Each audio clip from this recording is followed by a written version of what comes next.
नमस्कार दोस्तों, जय हिंद। स्वागत है आपका आपके अपने चैनल पाठशाला विद की में। देखिए दोस्तों, आप लोग बहुत दिन से कमेंट कर रहे थे कि सर क्लास क्यों नहीं आ रहा है, क्यों नहीं आ रहा है। तो मैं आपको बता दूं कि तबीयत थोड़ी गड़बड़ हो चुकी थी, तो इस वजह से क्लास को मैं स्टॉप कर दिया था।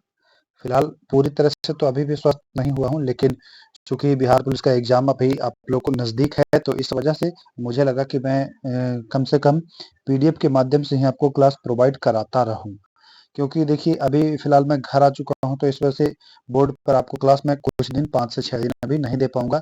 लेकिन मैं आपको बता दूं कि 10 तारीख से आपको जो है वो क्लास बोर्ड पर भी मिलना शुरू हो जाएगा। फिलहाल हम लोग क्या करेंगे कि अभी पीडीएफ के माध्यम से ही प्रतिदिन आपको 2-2 क्लास में प्रोवाइड कराऊंगा, जिसमें आपको 100 प्रश्न मिलेंगे। तो आप लोग बने रहें, कंटेंट में कोई कमी नहीं होगी, आपको पीडीएफ हमारे टेलीग्राम ग्रुप से मिल जाएगा। तो जो भी कंटेंट है, कंटेंट आपको सेम मिलेगा, कंटेंट से समझौता नहीं करेंगे। तो पहला प्रश्न आपके सामने देखिए, पहला प्रश्न ये है, हमारे शरीर के किस ग्रंथि से हाइड्रोक्लोरिक अम्ल का रिसाव होता है? हमारे शरीर के किस ग्रंथि से हाइड्रोक्लोरिक अम्ल का रिसाव होता है? तो वह है अमाशय ग्रंथि से। किस ग्रंथि से?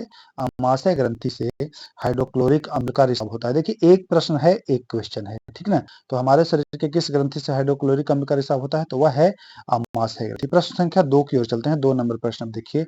2 नंबर प्रश्न, बिंदुसार को कहाँ भद्रसार की संज्ञा दी गई है? तो बिंदुसार को कहाँ, मतलब किस जगह पर भद्रसार की संज्ञा दी गई है?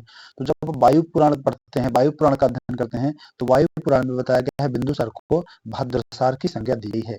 चलिए प्रश्न संख्या 3 की ओर चलते हैं। अशोक के समय मौर्य प्रांतों की संख्या कुल कितनी थी? आपको पता है कि अशोक मौर्य वंश से संबंधित है। मौर्य वंश के जो संस्थापक है वह चंद्रगुप्त मौर्य है ना। और अशोक भी मौर्य वंश से ही संबंधित है। तो अशोक के समय मौर्य की जो प्रांत थे उनकी संख्या कितनी थी? तो उनकी संख्या जो थी वह 5 थी। कितनी थी?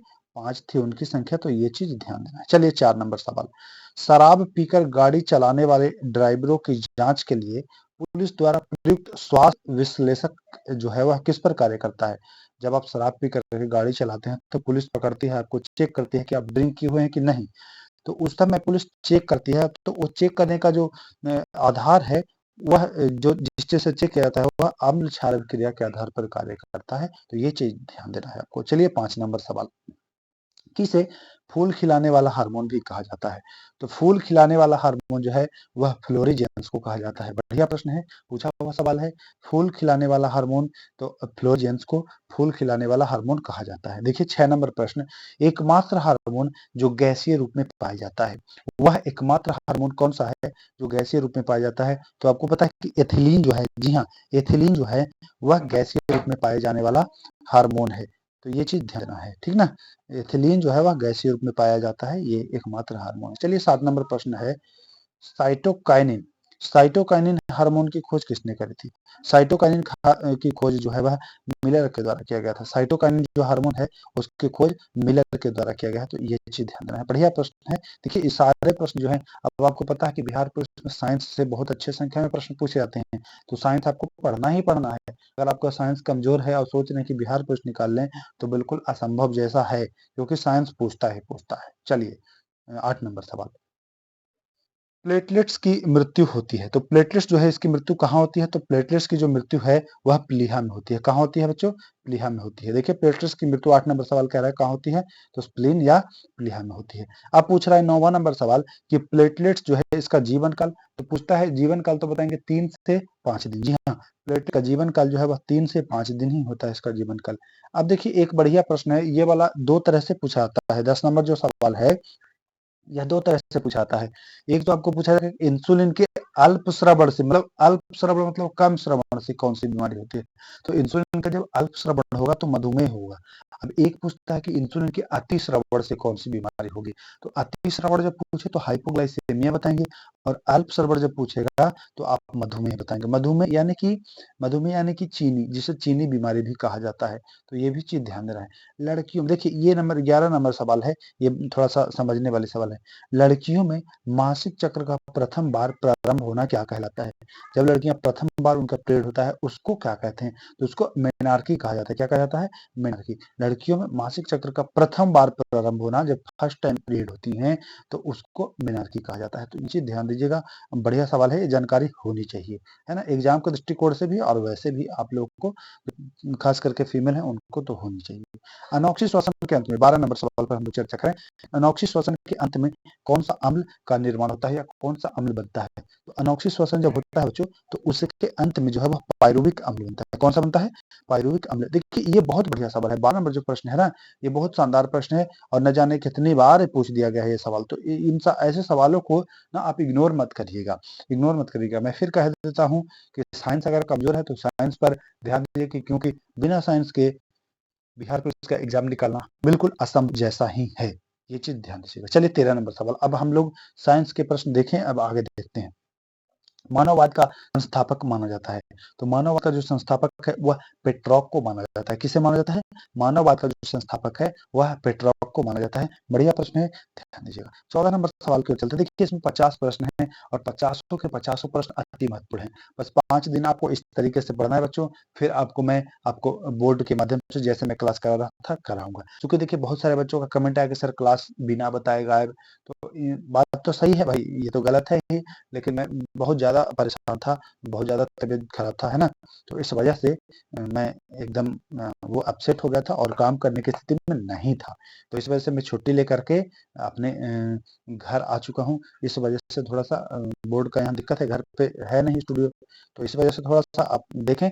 बाकी चलें आगे, 14 नंबर, ये बहुत बढ़िया प्रश्न है। 0 डिग्री अक्षांश एवं 0 डिग्री देशांतर, जैसे 0 डिग्री अक्षांश और 0 डिग्री देशांतर एक दूसरे को कहाँ में काटता है? तो यह एक दूसरे को अटलांटिक महासागर में 0 डिग्री अक्षांश और 0 डिग्री देशांतर एक दूसरे को काटते हैं, ध्यान देना है। कोयला उत्पादन में प्रमुख स्थान कौन सा देश रखता है? 15 नंबर सवाल है, तो कोयला उत्पादन में बताएंगे चीन जो है वह प्रथम स्थान रखता है। कौन सा? चीन जो है वह प्रथम स्थान रखता है। रोहतांग दर्रा है, तो रोहतांग दर्रा जो है वह हिमाचल प्रदेश में है।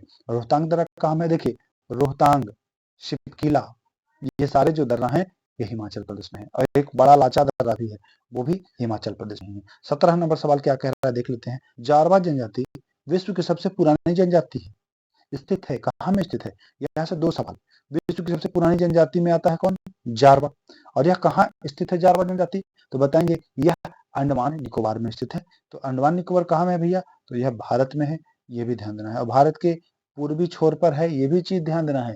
भारत के जो मतलब पूर्वी छोर कहने का क्या मतलब है कि भारत का जो नक्शा देख लिए, तो एक पश्चिमी तट है, एक पूर्वी तट है। तो पूर्वी तट वाला जो बंगाल की खाड़ी है, तो उसी बंगाल की खाड़ी के नीचे आप देखेंगे जैसे हिंद महासागर स्टार्ट होता है, वहीं से आपको ये सारा दिखेगा। और पश्चिम साइड जो दिखेगा वो आपका लक्षद्वीप दिखेगा। तो कंफ्यूजन होता है कभी कभी कि पूर्वी है कि पश्चिमी है। तो पूरब साइड में जो है वह अंडमान निकोबार है और जो पश्चिम साइड में है वह क्या है? वह लक्षद्वीप। 18 नंबर सवाल, भारत का सबसे बड़ा राष्ट्रीय उद्यान, तो यह हेमिस राष्ट्रीय उद्यान है। 18 नंबर सवाल, भारत का सबसे बड़ा राष्ट्रीय उद्यान हेमिस राष्ट्रीय उद्यान। 19 नंबर, अनवरत योजना या रोलिंग प्लान किस अवधि में था? तो देखिए अनवरत योजना या रोलिंग प्लान की बात करें तो 1978 से 83 के लिए शुरू हुआ था, लेकिन लेकिन ध्यान देना यहाँ पर 1878 से 80 तक ही चला था। 80 में सरकार परिवर्तन के साथ ही रोलिंग प्लान का भी समापन हो ही गया था, तो ध्यान दीजिएगा। 20 नंबर सवाल, राष्ट्रपति जो है वह अपना त्यागपत्र किसे देते हैं? यहाँ 2 चीज ध्यान दीजिएगा। राष्ट्रपति जो है वो अपना त्यागपत्र देते हैं उपराष्ट्रपति को, और उपराष्ट्रपति जो है वह अपना त्यागपत्र देते हैं राष्ट्रपति को। ये दोनों बदला बदली करते हैं। तो राष्ट्रपति की बात की जा रही है तो राष्ट्रपति को होगा। और राष्ट्रपति पर महाभियोग संविधान के किस अनुच्छेद में है? राष्ट्रपति पर महाभियोग इम्पीचमेंट लगाया जाता है, तो यह किस अनुच्छेद के तहत यह प्रावधान है? तो यह अनुच्छेद 61 के तहत यह प्रावधान है कि राष्ट्रपति पर महाभियोग की प्रक्रिया शुरू की जा सकती है। तो ये चीज ध्यान दीजिएगा। अब यहाँ सवाल बनता है कि राष्ट्रपति पर महाभियोग जो शुरू होगा वह संसद के किस सदन से शुरू होगा? लोकसभा से, राज्यसभा से? तो दोनों में से किसी भी सदन से इसकी शुरुआत की जा सकती है राष्ट्रपति पर महाभियोग की। राज्य राष्ट्रपति शासन का लागू होना किस अनुच्छेद के तहत है? देखिए यहाँ 3 सवाल होते हैं, राष्ट्रपति शासन, राष्ट्रीय आपात और वित्तीय आपात। राष्ट्रपति शासन है वह अनुच्छेद 356 है, वित्तीय आपात है तो 356 में 4 जोड़ देंगे हम 360, और राष्ट्रीय आपात जो है वह 352, 4 घटा देना है और 1 में 4 जोड़ देना है। तो ये दोनों आपको ध्यान देना है। अविश्वास प्रस्ताव लाया जाता है। अविश्वास प्रस्ताव जो है वह कहाँ लाया जाता है भैया? वह सदन में विपक्षी दल के किसी सदस्य के द्वारा, विपक्षी नहीं है, देखिए यहाँ पर ध्यान दीजिएगा, सदन में विपक्षी नहीं, सदन में विपक्षी दल के किसी भी सदस्य के द्वारा। यहाँ पर थोड़ा सा एरर हो गया है, संसद में विपक्षी दल के किसी भी सदस्य के द्वारा अविश्वास प्रस्ताव जो है वह लाया जा सकता है। संगम काल में मालावर कौन था? देखिए ये बहुत ही महत्वपूर्ण है और इस प्रश्न को आप स्टार कर लीजिए, एग्जाम में आपको देखने को मिलेगा। संगम काल में मालावर, तो यह लूटपाट करने वाली जाति जो थी वह मालावर जाति थी। मालावर जाति का मुख्य काम ही था लूटपाट कर लेना, ठीक ना। तो मालावर कौन थी? लूटपाट करने वाली जाति। अरेकमेंडू जो है वह किस वंश का महत्वपूर्ण बंदरगाह है? तो यह चोल वंश का महत्वपूर्ण बंदरगाह अरेकमेंडू है, ध्यान देना है। किसके काल में हुणों का आक्रमण शुरू हो गया था? तो नंदगुप्त के समय जो है वह हुणों का आक्रमण शुरू हो गया है, तो यह भी ध्यान देना है। हुणों का जो आक्रमण है नंदगुप्त के समय शुरू हो गया। अमेरिका द्वितीय विश्व युद्ध में कब शामिल हुआ? देखिए शुरुआत से अमेरिका नहीं था द्वितीय विश्व युद्ध में, अमेरिका बाद में शामिल हुआ। एग्जाम में ये वाला क्वेश्चन डेफिनेटली पूछेगा, देखिए क्योंकि विश्व युद्ध से बिहार पुलिस की इतिहास देख लीजिए उठा करके, विश्व युद्ध से प्रश्न पूछता ही पूछता है। तो इस क्वेश्चन को रट जाइए 27 नंबर प्रश्न को। अमेरिका 8/12/1941, जी हाँ, यानी 8 दिसंबर 1941 को द्वितीय विश्व युद्ध में शामिल हुआ है, ध्यान दीजिए। चलिए 28 नंबर, किसे आरोपित संधि के नाम से भी जाना जाता है? तो वर्साय की संधि को, जी हाँ, वर्साय की संधि को आरोपित संधि के नाम से जाना जाता है। बढ़िया प्रश्न है। 29 नंबर, जापान पर परमाणु हमला किसने किया था? आपको पता है कि जापान पर परमाणु हमला हुआ था। हिरोशिमा और नागासाकी पर 2 बम गिराए गए थे, फैटमैन और लिटिल बॉय, 6 अगस्त और 9 अगस्त, है ना। तो यह हमला किस देश के द्वारा किया गया था? अभी कभी पूछ दे तो आप घबराइएगा मत, ये अमेरिका के द्वारा किया गया था। किसके द्वारा? अमेरिका के द्वारा। चलिए 30 नंबर सवाल, किसे किसे दक्षिण का ब्रिटेन भी कहा जाता है? किसे कहा जाता है भैया? तो न्यूजीलैंड, जी हाँ, न्यूजीलैंड। आप जब देखते हैं क्रिकेट तो आपको पता है कि न्यूजीलैंड एक छोटा सा देश है, तो न्यूजीलैंड को दक्षिण का ब्रिटेन कहा जाता है। तो क्वेश्चन कह रहा है किसे दक्षिण का ब्रिटेन के नाम से भी जाना जाता है? तो न्यूजीलैंड को दक्षिण का ब्रिटेन के नाम से जाना जाता है। देखिए 31 नंबर सवाल, बहुत ही चर्चित और बहुत बार पूछा गया, नेपानगर प्रसिद्ध है। जब आप लोग प्रैक्टिस सेट लगाते हैं तो उसमें भी यह प्रश्न आपको दिखाई देता होगा। नेपानगर प्रसिद्ध है, तो नेपानगर जो है वह अखबारी कागज के लिए प्रसिद्ध है। किसके लिए? अखबारी कागज के लिए, जिस कागज पर अखबार बनता है उसके लिए प्रसिद्ध है। भारत में जलयान निर्माण का प्रथम कारखाना स्थापित हुआ था। विशाखापत्तनम में भारत में जलयान निर्माण का प्रथम कारखाना जो है वह स्थापित हुआ था। 33 नंबर सवाल, भारतीय उर्वरक निगम की स्थापना कब की गई? तो भारतीय उर्वरक निगम जो है उसकी स्थापना 1951 में की गई है। 33 नंबर सवाल, भारतीय उर्वरक निगम की स्थापना 1951 में करी गई है। किस जनजाति के लोग पुजारी को नायक कहते हैं? तो जो संथाली जनजाति है, उस संथाली जनजाति के लोग जो है वह पुजारी को क्या कहते हैं? नायक कहते हैं, ध्यान देना है। चलिए 35 नंबर सवाल की ओर चलते हैं। जनगणना से प्रश्न है। देखिए आपको जब एग्जाम आप दिए हैं तो आपको पता है कि जनगणना से सवाल बन जाता है बिहार पुलिस में। तो 35 नंबर सवाल जनगणना पर ही है। 2011 जनगणना के अनुसार जनसंख्या की दृष्टि से भारत की सबसे बड़ी जनजाति, 2011 जनगणना के अनुसार, बहुत सारे लोगों को यहाँ पर लगेगा कि गोंड है ना, किसी किसी किताब में गोंड भी है, लेकिन आप देखेंगे भील जो है इसकी जनसंख्या की बात करें तो 1,69,00,000 जो है इसकी जनसंख्या है, जबकि गोंड की जनसंख्या जो है वह इनसे बहुत ही कम है। 36 नंबर सवाल, अभी हम चर्चा कर रहे थे कि राष्ट्रपति जो है अपना त्यागपत्र उपराष्ट्रपति को देता है और उपराष्ट्रपति जो है अपना त्यागपत्र राष्ट्रपति को देता है। 36 नंबर सवाल वही है कि उपराष्ट्रपति अपना त्यागपत्र देगा किस अनुच्छेद के तहत देगा भैया राष्ट्रपति को? तो वह अनुच्छेद 67 क के तहत यह अपना त्यागपत्र देते हैं। राज्यसभा से प्रधानमंत्री बनने वाले कौन कौन है? तो राज्यसभा से देखिए प्रधानमंत्री बनने वाले इंदिरा गांधी तो है ही, साथ ही मनमोहन सिंह भी राज्यसभा से प्रधानमंत्री बने हैं। और इनके साथ आपको ये आई के गुजराल, जी हाँ, आई के गुजराल भी जो है वह राज्यसभा से प्रधानमंत्री बने हैं। और उसके बाद आपके ये एच.डी. देवगौड़ा, जी हाँ, एच.डी. देवगौड़ा जो हैं वह भी प्रधानमंत्री बने हैं। तो ये भी ध्यान देना है, कौन कौन? इंदिरा गांधी, मनमोहन सिंह और एच.डी. देवगौड़ा, ये सारे जो हैं यह प्रधानमंत्री बने हैं, ध्यान दीजिएगा। चलिए 38 नंबर सवाल, राज्यसभा के सदस्यों की अधिकतम संख्या कितनी है? तो राज्यसभा के सदस्यों की अधिकतम संख्या जो है वह 250 हो सकती है। कितनी? 250। चलिए 39 नंबर, संविधान संशोधन विधेयक को पेश किया जा सकता है। तो संविधान संशोधन विधेयक को किसी भी सदन में पेश किया जा सकता है। किसमें? किसी भी, लोकसभा हो या राज्यसभा हो, किसी में भी पेश किया जाता है। ये भी चीज आपको ध्यान देना है। 40 नंबर सवाल, प्राक्कलन समिति में कितने सदस्य होते हैं? तो आपको पता है कि प्राक्कलन समिति में, जी हाँ, प्राक्कलन समिति में केवल और केवल लोकसभा के ही सदस्य होते हैं और 30 के 30 जो सदस्य हैं वह लोकसभा के ही हैं। तो इस बात का भी आपको विशेष रूप से ध्यान देना है। भारत का राष्ट्रीय वृक्ष है, तो आपको पता है कि भारत का राष्ट्रीय वृक्ष कौन है? ऑप्शन दे दें? पीपल, बरगद, तुलसी। पीपल, बरगद, तुलसी, कमेंट कर दीजिएगा।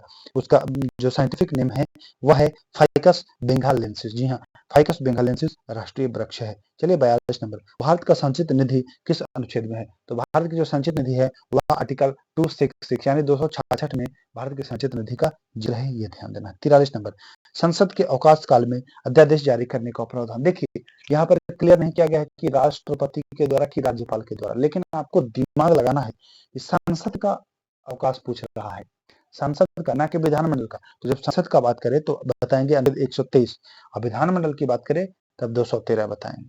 संयंता गुण है, तो संयंता जो है केवल गैस और द्रवों में होता है, ठोस में नहीं होता है, ध्यान देना है। गुप्त उष्मा का एसआई मात्रक क्या है? जूल प्रति केजी। गुप्त उष्मा का जो एसआई मात्रक है वह क्या है भैया?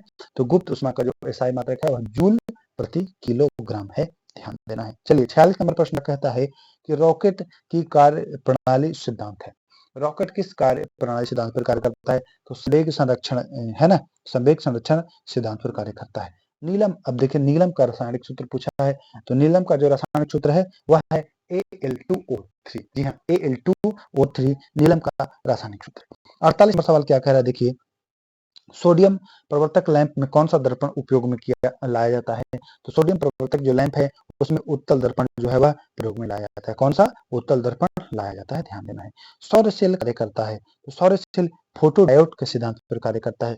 सौर सेल किस पर कार्य करता है? फोटो डायोड के सिद्धांत पर कार्य करता है, ध्यान देना।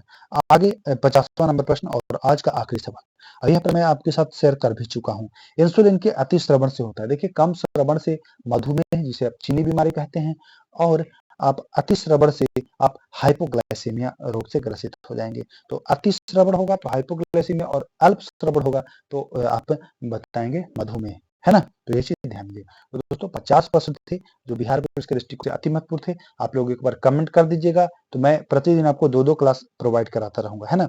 कमेंट कर दीजिएगा कि मैं इसको कंटिन्यू रखूं या फिर आप लोग 10 तारीख तक इंतजार करेंगे, क्योंकि 10 तारीख से फिर आपको मैं बोर्ड के माध्यम से आपको क्लास कराऊंगा। तो उम्मीद करता हूँ वीडियो आपको पसंद आया हो, और मैं फिर बता दूं जाते जाते कि इसका पीडीएफ आपको कहाँ से मिलेगा। तो इसका पीडीएफ प्राप्त करने के लिए आपको हमारे टेलीग्राम ग्रुप, इस वीडियो के डिस्क्रिप्शन में टेलीग्राम चैनल का लिंक है, वहां से जुड़ के आप इसका पीडीएफ जो है वह निःशुल्क प्राप्त कर सकते हैं। तो फिर मिलेंगे, नमस्कार, जय हिंद।